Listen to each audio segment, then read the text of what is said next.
Un nouveau sondage prouve que les Français sont majoritairement opposés à l'arrivée des clandestins dans notre pays. Malgré les efforts de l'IFOP pour tordre la vérité, les chiffres ne vont toujours pas dans le sens des dirigeants européens immigrationnistes.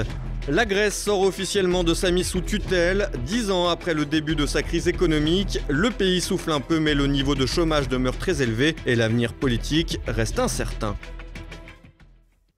Madame, Monsieur, bonsoir. La majorité des Français opposés à l'accueil massif de clandestins. Un sondage de l'IFOP prouve une nouvelle fois que la politique immigrationniste des dirigeants européens se fait contre les peuples. Décryptage. 54% de Français opposés à l'accueil des clandestins, une tendance à la baisse si l'on en croit l'Institut de sondage IFOP.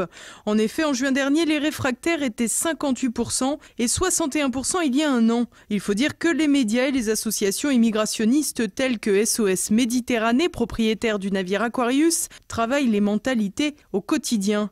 L'étude de l'IFOP permet également d'identifier les profils des Français des différentes tendances.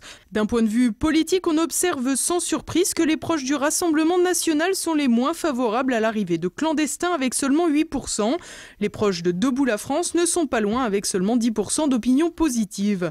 Du côté des sympathisants des Républicains, moins de 30% des sondés se déclarent favorables à l'accueil d'une partie des migrants arrivés en Europe. Un résultat qui devrait pousser Laurent Wauquiez à ne pas infléchir sa ligne politique sur les questions migratoires, n'en déplaise à la branche plus centriste du parti. Sur la gauche de l'échiquier, les résultats sont intéressants puisque les proches de La République En Marche et de la France Insoumise se sont prononcés favorables à l'accueil de clandestins à hauteur de 67 et 66%. C'est le Parti socialiste, ou ce qu'il en reste, qui prend la tête du sans-frontiérisme avec 76% d'opinion favorable à l'accueil des clandestins. Un souhait qui mérite d'être mis en parallèle avec les intentions de vote pour le parti aux européennes, 6%, soit un score aussi mauvais que celui de Benoît Hamon à la présidentielle. Notons que pour Europe Écologie Les Verts, également crédité de 6% pour les européennes, les résultats sont à 80% d'opinion favorable à l'accueil des clandestins.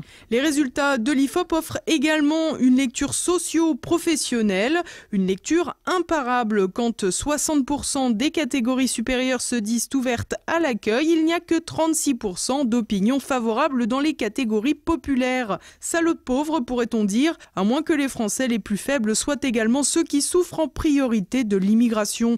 D'une part à cause de l'insécurité dans les quartiers qu'ils ne peuvent plus quitter, et d'autre part avec le chômage qui les frappe en partie à cause du dumping social possible grâce à l'immigration. Le critère socio-professionnel est d'ailleurs celui qui montre le plus de divergences sur la question migratoire. En effet, seul un point sépare la province de la région parisienne sur la question. Les zones rurales, de leur côté, sont un peu plus réfractaires, 57% d'opposés à l'accueil contre 50% en Île-de-France. Une opposition qui regroupe en partie celle entre les catégories populaires et les CSP+. C'est une rentrée bouillante pour Anne Hidalgo. Ce lundi, le maire de Paris a retrouvé son bureau de l'hôtel de ville. Mis à mal par l'opposition et l'ensemble des Parisiens, l'édile socialiste tente de reprendre la main tant bien que mal en vue des élections municipales. Thibaut Bastide. La rentrée a sonné pour Anne Hidalgo. Après une année tourmentée, le maire de la capitale a repris possession de son bureau avec un objectif en tête, les élections municipales de 2020. Cependant, le chemin s'annonce long et périlleux pour l'édile socialiste qui accumule les échecs.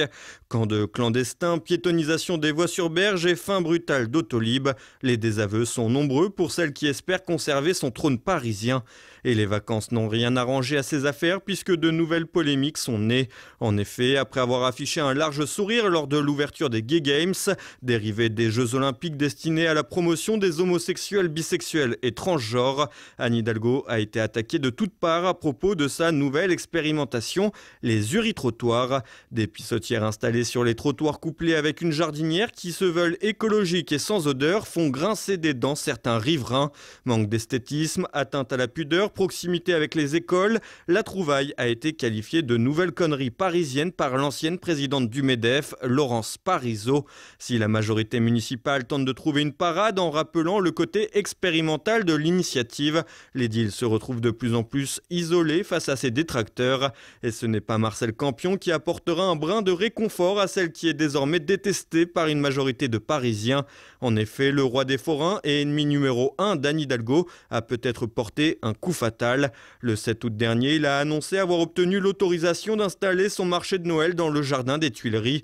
Un camouflet supplémentaire pour la mairie qui avait décidé de ne pas reconduire le bail du célèbre marché installé depuis 2008 sur les Champs-Élysées. De plus, Marcel Campion ne compte pas s'arrêter en si bon chemin puisqu'il souhaite présenter un candidat dans tous les arrondissements de la capitale lors des élections de 2020. Prise en étau par les ambitions des candidats de La République En Marche ou de Gaspard Ganzer et la volonté du roi des forains de mettre un terme à son règne, Anne Hidalgo organise un semblant de riposte et mise sur 3 thématiques, l'écologie, les transports et la sécurité. Les principales dispositions sont toujours proches de l'enfumage. Anne Hidalgo souhaite ainsi porter un projet de taille, rendre le métro gratuit. Problème, la mairie ne peut pas décider seule de la gratuité des transports en commun car la compétence dépend de la région Île-de-France présidée par Valérie Pécresse.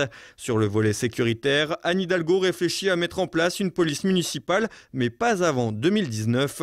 Ainsi, au vu des compétences du maire, il faut donc surtout s'attendre à de nouvelles mesures d'écologie punitives.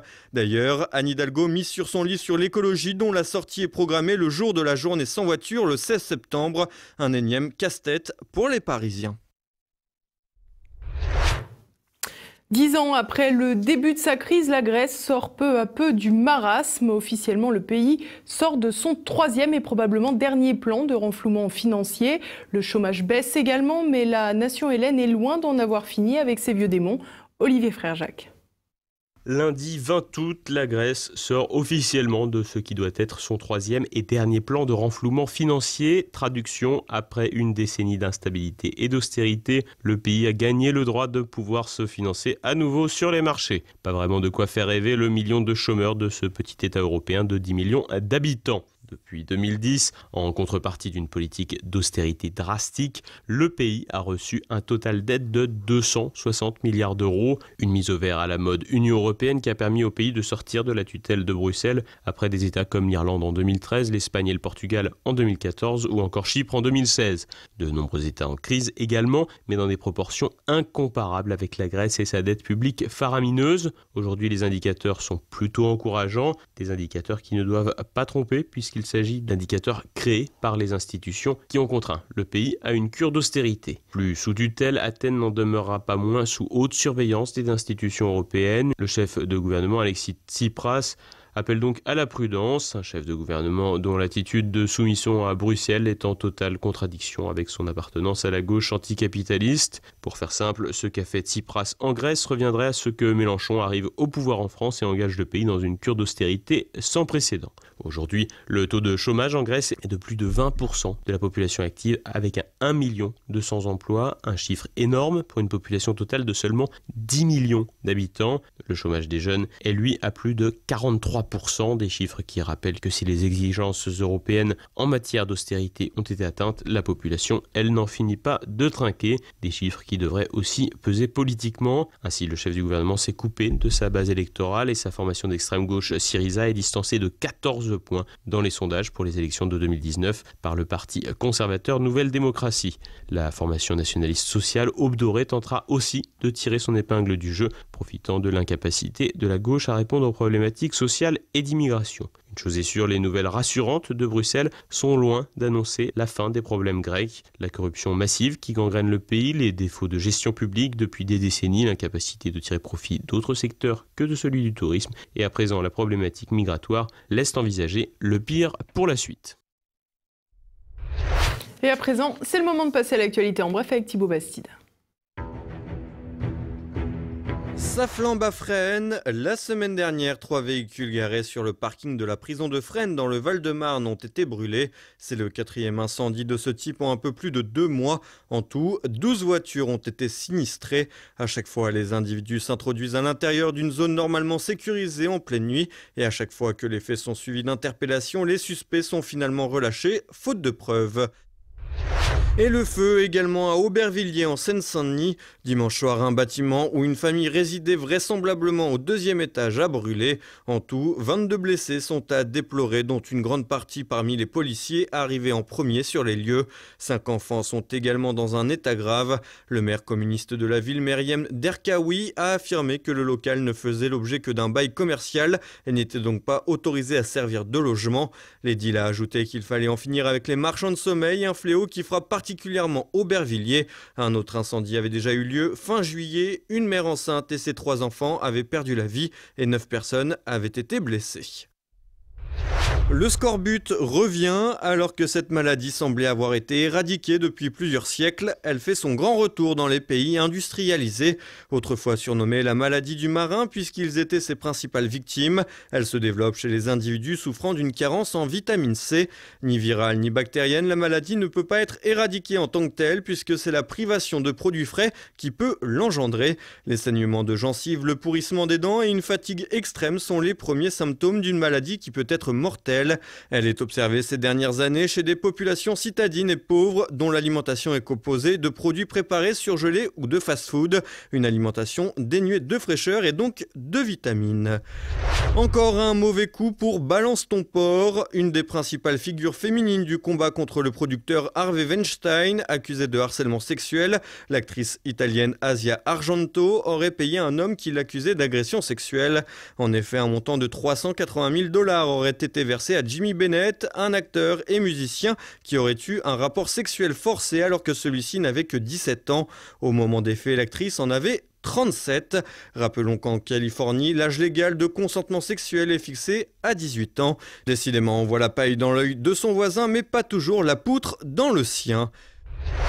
Dans la série Le Monde va bien, une néerlandaise adepte du pastafarisme ou église du monstre volant spaghetti voulait se coiffer d'une passoire pour la photo d'identité de son passeport. Malheureusement pour elle, la justice néerlandaise a estimé que le pastafarisme n'était pas une religion et donc que la couverture partielle de la tête autorisée par la loi pour les véritables religions n'était pas légitime dans ce cas précis.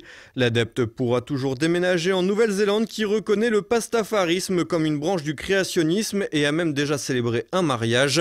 On imagine bien de quoi se composait le banquet. Et voilà, on arrive déjà à la fin de cette édition. Dans un instant, retrouvez le best-of de l'émission cette année-là, animé par Patrick Luzinski. Et puis tout de suite, une nouvelle chronique de la France de Campagnole avec Christian Combaz. C'est à présent le moment de se quitter. Merci pour votre fidélité. À demain. Bonsoir.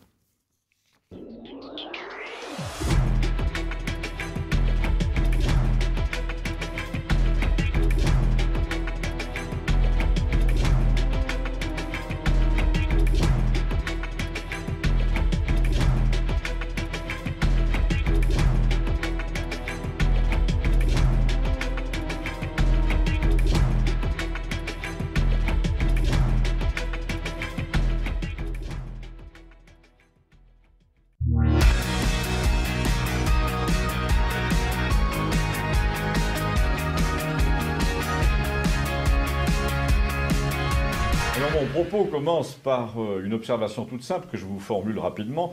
C'est que les gens nés en Algérie, et c'est mon cas, bien que je ne sois pas pied noir, mon père était en poste là-bas quand je suis né, les gens nés en Algérie française, devrais-je préciser, ont les pires difficultés en ce moment à faire valoir leurs droits et doivent fournir des attestations, des extraits de naissance, des originaux, donner des garanties, parce qu'ils sont punis en quelque sorte pour tous les abus dont sont coupables ceux d'après, alors que eux sont des rapatriés d'avant, qui ne maquillent pas les véhicules, qui ne fraudent pas la Sécu, qui ne falsifient pas les cartes de séjour.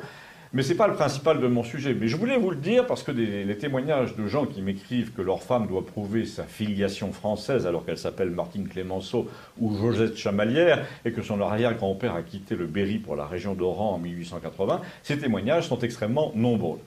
Donc mon sujet du jour, c'est que j'ai besoin d'une carte grise en ce moment pour un véhicule d'occasion et que j'essaye de remplir le formulaire en ligne de l'ANTS qui dépend du ministère de l'Intérieur. J'écris donc « né à Alger, Algérie » et là le programme bloque, passe en mode suspicion et il faut que j'envoie la photocopie de mon passeport immédiatement avant d'aller plus loin. Ce que je fais, et là soudain on m'annonce qu'un agent instructeur met mon dossier à l'étude et que ça prendra de 48 à 72 heures. Une semaine après, aucune nouvelle. Mon certificat provisoire ne dure qu'un mois, donc à ce train-là, je vais finir par manger le délai. Donc je me décide à aller au garage du coin pour faire faire ma carte grise, et là, ça prend 8 minutes. La dame qui est de service me sort un certificat provisoire avec une nouvelle immatriculation tout de suite. Je paye, je commande les plaques. On m'annonce que la carte grise me sera envoyée en recommandé. 3 jours après, comme d'habitude, le facteur passe à la sauvette pour glisser un papier comme quoi vous n'étiez pas chez vous, alors qu'en fait il n'a jamais sonné. Je file donc au bureau de poste immédiatement, à 14 h avec le papier. On me dit oui, la lettre est revenue ici, mais le service distribution ne reprend que demain. Il faudra revenir demain. Donc j'explique que je m'en vais en vacances de la nuit, que je ne veux pas que cette carte grise reparte vers la préfecture. On me dit tant pis, il faudra faire une procuration à quelqu'un. Et donc là, de Campagnol, d'ici, avec l'internet poussif que nous avons ici, me voilà obligé de remplir des papiers pour donner une procuration à un ami parisien. Et là, le balai recommence. Photocopie du passeport, domiciliation. Alors comme je n'ai pas de facture d'électricité sous la main, je donne en guise de domiciliation le certificat provisoire d'immatriculation qui est par définition de moins de 3 mois. Pour avoir une immatriculation, il faut le savoir, il faut pratiquement produire le certificat de propriété de sa maison. Donc comme domiciliation, ça devrait passer, mais non, pour la Poste, non. Réponse du service concerné, le certificat de domiciliation que vous avez fourni n'est pas conforme. Donc là, vous essayez de téléphoner dans votre famille pour retrouver une facture EDF de moins de 3 mois, vous revenez à votre compte à la Poste en ligne, et quand on vous accueille, on vous dit votre nom, bonjour, etc. Mais ils n'ont pas gardé le formulaire que vous avez rempli la veille, donc il faut tout retaper. 1 heure après, vous recevez une notification de l'ANTS, la fameuse agence des titres sécurisés du ministère de l'Intérieur, selon laquelle votre demande d'immatriculation a été rejetée, alors que vous avez déjà vos plaques, votre titre provisoire depuis plus d'une semaine, ce qui prouve que le ministère de l'Intérieur se fout littéralement du monde. Mais il suffit de voir mentir le ministre et son préfet sous serment en commission d'enquête pour n'avoir aucun doute à ce sujet.